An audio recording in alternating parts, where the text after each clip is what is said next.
I got the hub assembly in, and the cover goes this way. The little notch goes, or the wheel space sensor goes up to the top, and all the markings go on the back facing the vehicle.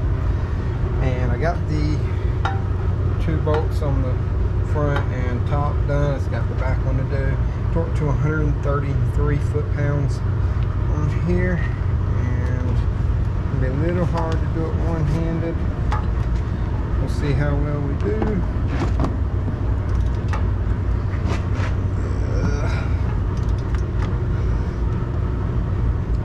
As long as we don't slip off, that's all I'm worried about. It's gonna be hard for me to do it one-handed. Let me see if I can set y'all up. There we go. 133.7. Next thing I'm going to do is go ahead and start putting the shock back in, and all I'm going to do is just put it on the bottom, start the bolt in there, and just kind of just put a hand tight and get it positioned up inside of the strut piece, the little tower part. And then I'm going to lower the vehicle down and actually use a floor jack to jack up on this to get it to come up to meet the upper control arm to the knuckle. So I wanted to kind of go over the setup I have here. You can see what I did was I jacked the car up high enough to put a jack stand under it, and it's just sitting on that little web piece right there. And then lowered the car down on that just so it would put the weight of the car on the control arm and kind of bring everything up a little bit. And then with that, I started the control arm in, and you'll have to use a rubber mallet and just kind of tapped it in a little bit like that until it just started. I mean, there's the taper part right there. As you can see, I still got roughly probably 3/4 of an inch to go. And then while it's sitting on there, I got the lower bolt started, and I have the nut started up here. I know it's a little dark, but got it started up there. I don't have any pressure on the hub assembly yet, but we do have the block under it, and I'm just going to jack up. Just want to put some pressure on there. And as you're coming up, hit everything, kind of get it all started. And you're just going to do that, you know, jack it up a little bit at a time, hammer it, jack it a little bit at a time, hammer it, just back and forth until you get the piece seated in enough that you can actually put your pinch bolt in there. It's probably going to take me 15-20 minutes to do this, just a little bit at a time right now, because the last one took a while. But just gonna keep doing this, and once I get it down, I'll kind of show y'all how it should look after I got the pinch bolt, you know, started. So got it ready. It should be about where it needs to be. May need to go over just a little bit.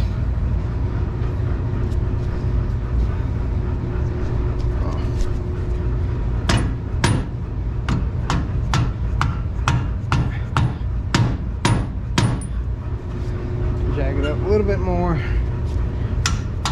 and there we go.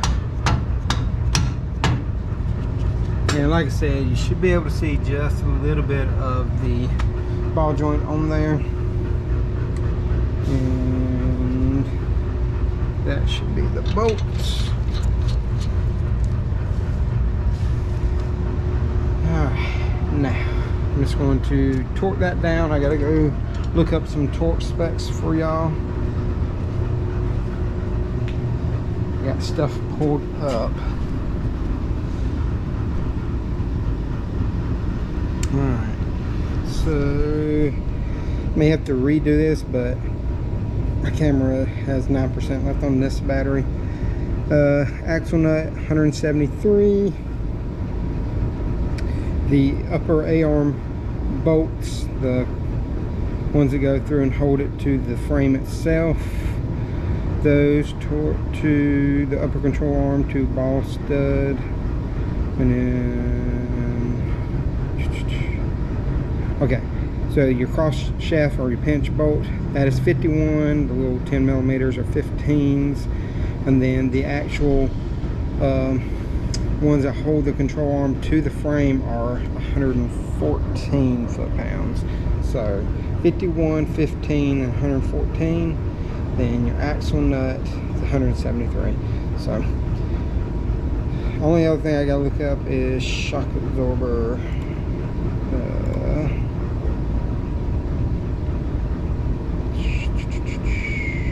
What is that? 59 foot-pounds on the bottom, and then it does say 20 foot-pounds on the top. Let's go look at the brake.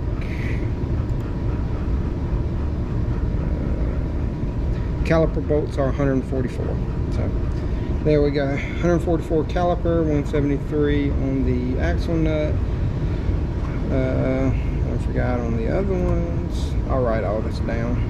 133 is the wheel bearing, 114 is arm bolts, 51 is the pinch bolt. Alright, so let me go ahead and start tightening all this stuff down, but before I go,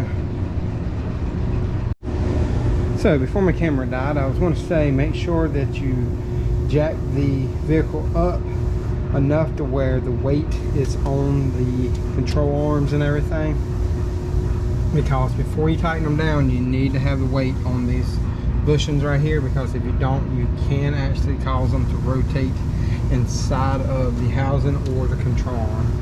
We got everything on so far.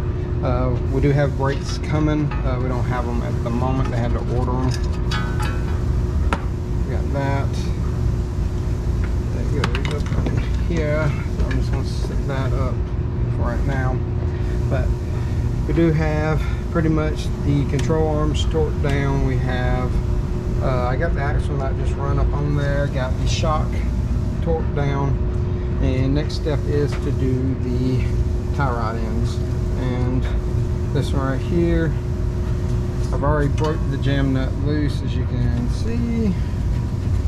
But do that before you take it off with the knuckle. It just makes life a little bit easier instead of having to put it back on, break it loose. And that one on here, I don't know if this is factory or not, but that was 24 millimeter. I think the new ones we got, they're 24s as well. So should be able to, nope.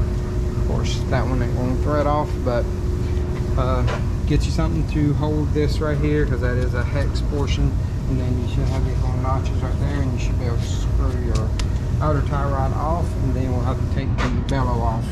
So let me take this portion off, and then I will show you how we pull this bellow off. So got the outer portion off, the outer tie rod, and you can see where the marks are. So a pair of pliers, just squeeze clamp just like that, set it down, and then on the back, I know you can't see it, but I do have the old one over here. It is going to have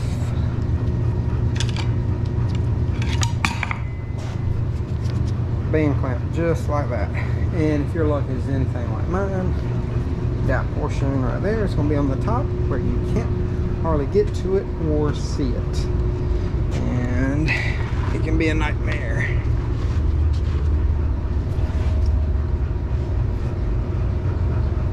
But I'm using a trim tool, and what I do is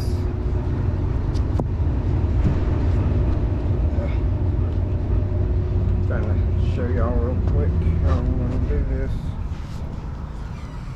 That little portion, I get this right here in there, twist it, and they normally pop right off. So that's what I'm going to do now. I'm going to have to find it. Let me find the top portion or the band portion of it, and then once I get that and find it and get this in here, I'll show you how I twist and pop them off. So I was wrong on this one. It looks like it's been changed before, and it has a worm gear clamp on it. You know what? I'll take it when I can get it. 100%. So get roller to begin with. Flathead. We're going to get in there, unscrew it, and hopefully just pull it right off. Well, we know this tie rod's been changed. Or at least the bellow. Human. Alright, it's going to be hard with the camera. Let me take that off, and then whenever I get ready to pull it off of the tie rod, I'll show you how we pull the bellow and the tie rod off. Okay, there we go.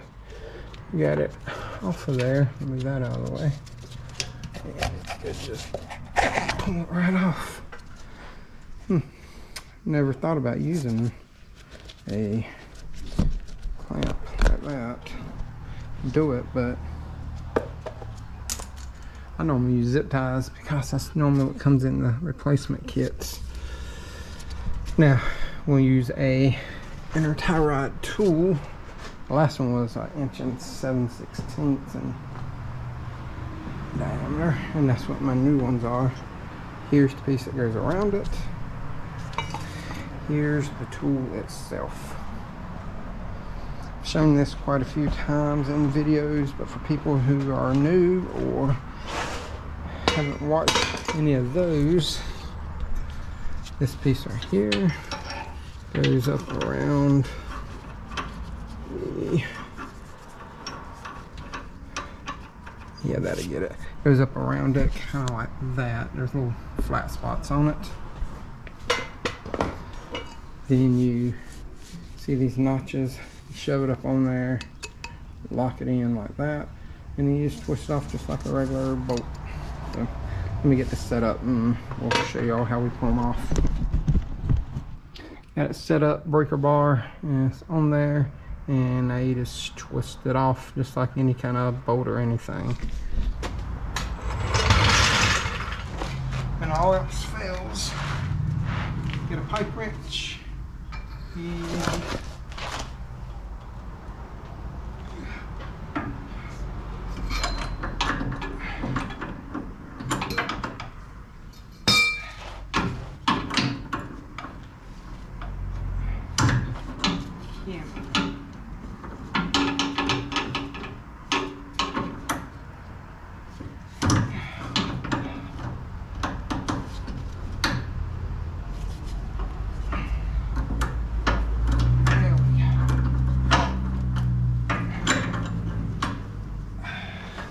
Pipe wrench. If you can get them in there, they work too.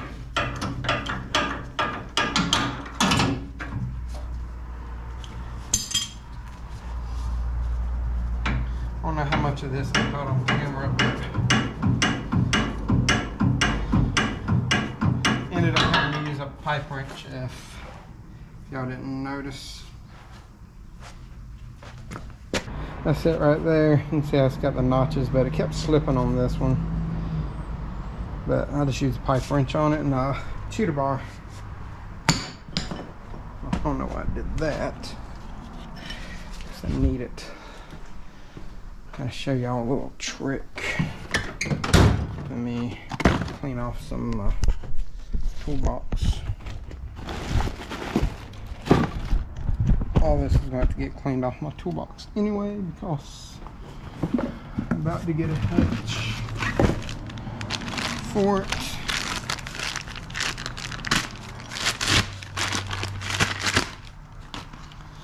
So these are TRQs. I don't really have a part number on them. This one does. 68417 and 68458 is the inner, and 417 is the outer. I'm gonna put a link up to everything. Come on, get off of here.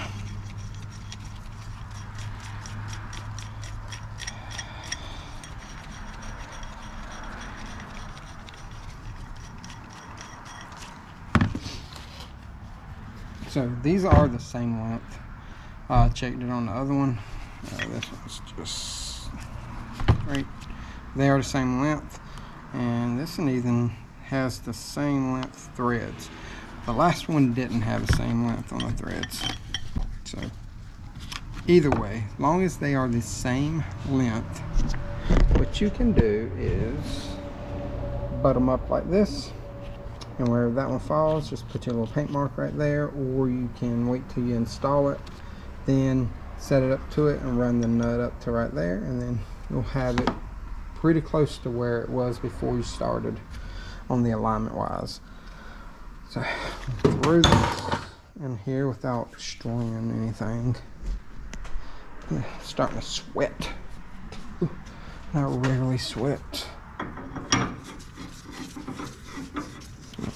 Get started. And same thing, if you don't have a tool and you can get your pipe wrench up in there, you can use it to tighten it down if you really want to. You can't really torque it that way, but hey, you gotta do what you gotta do sometimes. Get that on. Got that on right there. Got to tighten that up. Torque that down, goes to 25 foot-pounds, and then you just line up where the cotter pin goes. This right here doesn't really have a torque on the jam nut that I saw. If anybody knows, let me know in the comment section if y'all know that. So all I'm really doing is just waiting on the brakes now, and I guess I'll tie that into this video series as well. But I'm going to reroute this back up, go ahead and tighten it down right here. Those two are 15 foot-pounds, and then just connect the wheel speed sensor. And as soon as parts gets in, we will wrap this video up. So we do have the rotors in. Here's one of the rotors. Here are the pads. I'm going to show y'all part numbers. SC1119. And then the rotor, like I said, that's one of them. This is one of them. They're the same. Other side. 580357 RGS. They come from O'Reilly's. Not a sponsor. That's just who we use.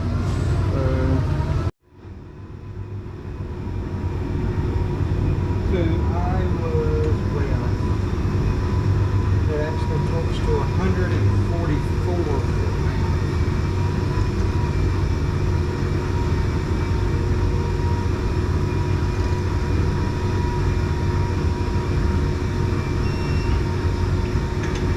Top one's a little tricky to get to, but you should be able to get it tight. 145 on the bottom and 144.9 on the top. So now we got that. I just got to switch these and do the other side, and we will be done. Lug nut, not lug nut, but axle nut is 173, and that's pretty much this video other than me fixing this. But we did control arm, tie rod ends, wheel bearing. If y'all got any questions, comments, concerns, let me know. I know this was a couple videos and some of this stuff was a little weird on here just because of the fact that the driver's side was totally different than the passenger side. But I believe that was because somebody has changed something over there before. So, but like I said, if y'all got any questions, comments, concerns, let me know in the comment section. I'll get to them as soon as possible. Thank y'all for your members, patrons, all that good stuff, for the views, for subscribers. Just want to say thank y'all. That does mean a lot, and we are getting close to that 5,000 mark. Y'all remember, we're going to be doing that giveaway once we hit the 5,000 mark. And if you like the video, hit all the buttons. And y'all remember, torque is tight. Y'all have a great day.